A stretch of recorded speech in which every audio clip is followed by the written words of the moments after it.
Hello all, good morning. 29th டிசம்பருக்கான current affairs பார்க்கலாம். Pegasus spyware found in journalist phone in India. அதாவது இந்த Pegasus spyware அப்படிங்கிறது உங்களோட மொபைலுக்குள்ளே புகுந்து, இது ஒரு சின்ன வைரஸ் மாதிரி உங்கள் மொபைலுக்குள்ளே புகுந்து உங்களோட தகவல்கள் எல்லாத்தையுமே வந்துட்டு கண்காணிக்கவும் திருடதுக்கும் யூஸ் பண்ணுறதுக்கு தான் இந்த பெகாசஸ் ஸ்பைவேர். பேரே இருக்குது பார்த்தீங்களா, ஸ்பைவேர்னு. So this is gonna spy you. அதே தான்.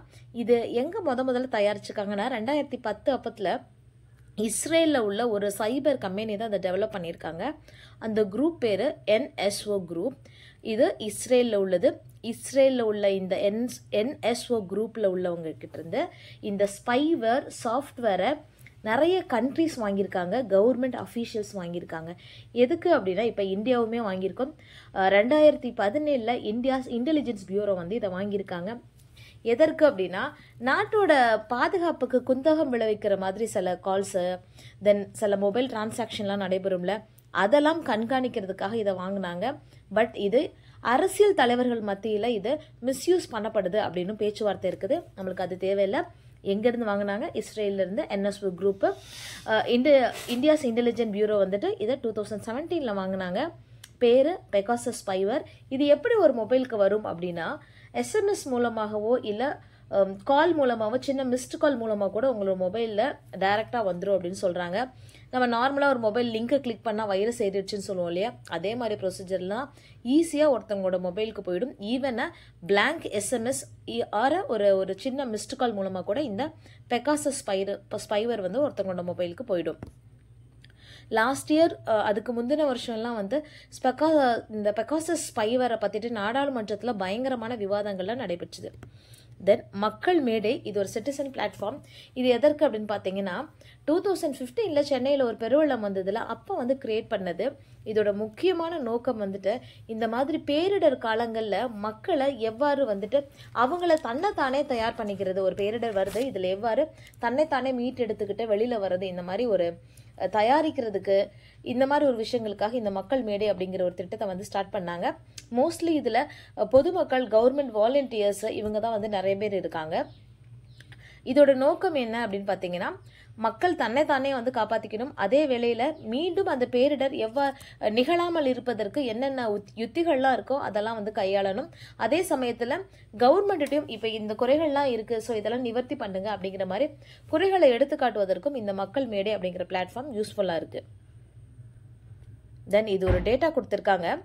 ஆயுஷ்மான் கார்ட்ஸ், இது எல்லாருக்குமே தெரியும். இந்த ஆயுஷ்மான் கார்ட்ஸ் எதுக்கு கொடுக்குறாங்கன்னு சொல்லிட்டு தேசிய அளவில் ஒரு ஸ்கீம் இருக்குங்க. ஆயுஷ்மான் பாரத் பிரதான் மந்திரி ஜன் ஆரோக்கிய யோஜனா, PMJ அப்படின்னு சொல்லுவாங்க.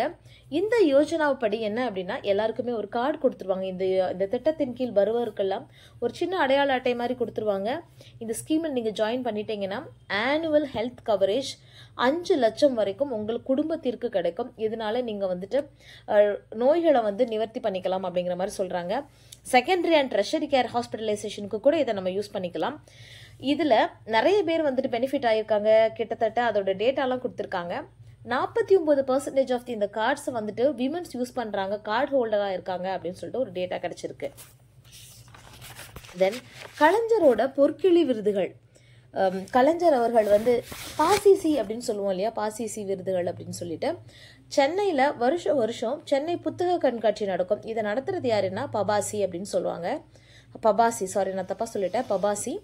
இவங்களுக்கு வந்துட்டு 2007 அப்போ முதல்வராக இருந்த கலைஞர் அவர்கள் என்ன பண்ணியிருந்தாங்க அப்படின்னா, 1 கோடிக்கான ஒரு நிதி கொடுத்துருந்தாங்க. இதை அவங்க வைப்பு நிதியாக வச்சு ஒரு அறக்கட்டளை ஆரம்பித்து அதன் மூலியமாக 1 லட்சம் ரூபாய்க்கான பரிசு தொகை, அப்புறம் கேடயம்லாம் வந்துட்டு இந்த ஃபீல்டில் ரொம்ப சிறந்தவர்களுக்கு கொடுத்துட்ருக்காங்க. எந்தெந்த பிரிவு அப்படின்னு பார்த்தீங்கன்னா, நாவல், சிறுகதை, கவிதை, நாடகம், மொழிபெயர்ப்பு, உரைநடை, இந்த துறையில் ரொம்ப பிரசித்தி பெற்றவங்க இல்லை அவங்களோட கான்ட்ரிபியூஷன் அதுக்கு அதிகமாக இருக்குது அப்படிங்கிறவங்களுக்கு இந்த விருதுகள்லாம் கொடுத்துட்ருக்காங்க. இந்த வருஷத்துக்கான கலைஞர் பொற்கிளி விருதுகள் வந்து அறிவிக்கப்பட்டுள்ளன. நம்மளுக்கு கலைஞர் பொற்கிளி விருதுகள்னால் என்னன்னு தெரிஞ்சுக்கிறதுக்காக இந்த நியூஸ். இந்த நேற்றே நம்ம பார்த்துருந்தோம் வைக்கம் போராட்டத்தின் 100ஆண்டு விழா நடக்குது அப்படின்னு பார்த்துருந்தோம். அன்ஃபார்ச்சுனேட்டாக தமிழகத்தில் ஒரு பெரிய அரசியல் ஆளுமை இறந்த காரணத்தினால அதோட நிகழ்ச்சிகள் வந்து ரத்து செய்யப்பட்டிருந்தது. பட் அதோட நூல் வெளியீட்டு விழா நேற்று நடைபெற்றது. 1924 அதை வச்சுட்டு அந்த வைக்கம் போராட்ட இயர் இருக்கு இல்லையா, அதுலேருந்து 100ஆண்டு விழாவாக இதை நாங்கள் கொண்டாட போகிறோம்னு சொல்லிட்டு லாஸ்ட் இயர் வந்து சட்டப்பேரவையில் தமிழக முதல்வர் சொல்லியிருந்தாங்க. இதுக்காக ஒரு தனியாக ஒரு குழு அமைச்சிருந்தாங்க. அந்த குழுவில் மிகப்பெரிய ஆளுமைகள், இப்போ ஹிஸ்ட்ரியிலேருந்து ஒரு பெரிய ஆளுமை, இந்த மாதிரி ஒரு பெரிய ஆளுமைகள்லாம் சேர்ந்து ஒரு குழு அமைச்சிருந்தாங்க. இந்த குழு வந்துட்டு வைக்கம் போராட்டத்தை பற்றி விரிவாக ஆராய்ஞ்சு ஒரு நூல் எழுதி வெளியிட்டிருந்தாங்க.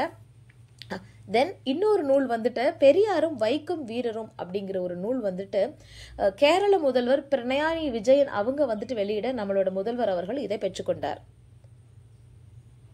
தென் கிக் ஒர்க்கர்ஸ், இது எல்லாருக்குமே தெரியும். இவங்களுக்காக தனியாக ஒரு நலவாரியம் ஆரம்பிக்க போகிறோம் அப்படின்னு ரொம்ப நாளாக சொல்லிகிட்டே இருந்தாங்க.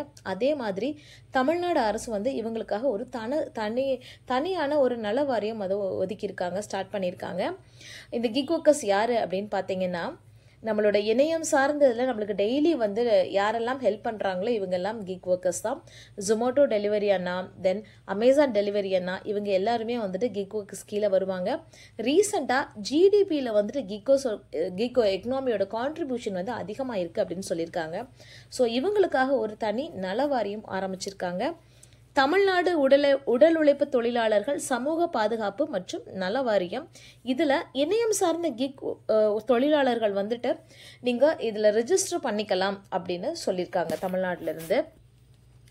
தென் பாரத் அரிசி, இதுக்கு முன்னாடி பாரத் வீட், தென் பாரத் தால், இந்த மாதிரிலாம் கூட கவர்மெண்ட் வந்து அவங்களோட ப்ராடக்டை சேல் பண்ணிட்டு இருந்தாங்க. இப்போ அதே மாதிரி அதே வரிசையில் பாரத் அரிசி, இது ஒரு மலிவு விலை அரிசி. இதுக்கு முன்னாடி ரொம்ப மொத்தமாக ஒரு பெரிய பெரிய அமௌண்ட்டில் சேல் பண்ணிட்டு இருந்தாங்க, அதாவது கேஜியில் பெரிய பெரிய அளவில் சேல் பண்ணிட்டு இருந்தாங்க. இப்போ அதை சில்லறை வியாபாரமும் வந்துட்டு ஸ்டார்ட் பண்ணலாம் அப்படின்னு யோசிச்சுட்டு இருக்கோம் அப்படின்னு சொல்லியிருக்காங்க. இதோட முக்கிய நோக்கம் என்னங்க, அரிசியோட விலையேற்றத்தை தடுப்பதற்கும் விலையை கட்டுக்குள் வைப்பதற்காகவும் இந்த மாதிரி உணவுப் பொருட்களை வந்துட்டு கவர்மெண்ட் வந்துட்டு ஃபுட் கார்பரேஷன் மூலமா சேல் பண்ண ஆரம்பிச்சிருக்காங்க. வெளியில பொது விநியோகத்துல என்ன ரேட் கிடைக்குதோ அந்த ரேட் கிடையாது, அதை விட கம்மி ரேட்ல. ஸோ தட் பசியை போக்க முடியும், நம்மளோட உணவு பற்றாக்குறையை வந்து தடுக்க முடியும். ஸோ எக்கனாமிக்கலாகவும் நம்மளுக்கு நல்ல இம்பாக்ட் கிடைக்கும், அதே நேரத்தில் வந்துட்டு ஹங்கர் இண்டெக்ஸும் கம்மியாகும். இந்த ரெண்டு நோக்கத்துக்காகவும் தான் மலிவு விலையில வந்துட்டு உணவு தானியங்களை விற்க ஸ்டார்ட் பண்ணியிருக்காங்க. ஃபர்ஸ்ட் பாரத் கோதுமை ஆரம்பிச்சிருந்தாங்க, பாரத் தால் பருப்பு வகைகள்லாம் ஆரம்பிச்சிருந்தாங்க. இப்போ பாரத் அரிசி, இது ஒரு மலிவு விலை அரிசி. அதாவது ஒரு கிலோ வந்துட்டு 29 ரூபாய், அதிகபட்சமான தொகையை 29 ரூபாய் தான் சொல்றாங்க. ஸோ மோஸ்ட்லி அதை விட கம்மியாக தான் சேல் பண்ணுவாங்க. இன்னைக்கு இவ்வளோதாங்க கரண்ட் அஃபேர்ஸ். அது போக ஆர்டிக்கல்ல இன்னைக்கு என்னெல்லாம் கொடுத்துருக்காங்க எடிட்டோரியல் பேஜில் அப்படின்னு பார்த்துருந்தீங்கன்னா, பெகாசஸ் வைரஸ் பற்றிய, இந்த ஸ்பைவர் பற்றிய தனியாக ஒரு ஆர்டிக்கல் கொடுத்துருந்தாங்க. டைம் இருந்தால் பார்த்துக்கோங்க. ஏன்னா நம்மளுக்கும் வந்துட்டு சயின்ஸ் அண்ட் டெக்னாலஜிலாம் பழுதும்போது அதில் வந்துட்டு இந்த டேட்டாங்கிற மாதிரி ஒரு வார்த்தையே இருக்குது. ஸோ யூஸ் ஆகும், ஒரு தடவை பார்த்துக்கோங்க. அதுபோல் தமிழகத்தில் ஒரு மிகப்பெரிய ஆளுமை, அரசியல் ஆளுமை இறந்துட்டார் அப்படின்னு பார்த்தோம்னா திரு விஜயகாந்த் அவர்களை பற்றி வந்துட்டு ஒரு 2 ஆர்டிக்கல் கொடுத்துருக்காங்க. அதில் ஒரு ஆர்டிக்கல் எப்படி அப்படின்னா, தமிழ்நாட்டில் இதுக்கு முன்னாடி பைப்போலார் அரசியல் தான் இருந்தது. ஸோ 2 பெரிய கட்சிகள் தான் இருந்தது, அதை முதல்ல உடைத்தவர் இவர் தான் அப்படிங்கிற மாதிரி ஒரு ஆர்டிக்கல் கொடுத்துருக்காங்க. டைம் இருந்தால் பார்த்துக்கோங்க. தென் கமெண்ட்ல வந்துட்டு ஸ்போர்ட்ஸ் நியூஸ் இன்க்ளூட் பண்ணுங்க அப்படின்னு சொல்லியிருக்கீங்க, அதுக்காக ப்ராசஸில் இருக்கும். தேங்க்யூ.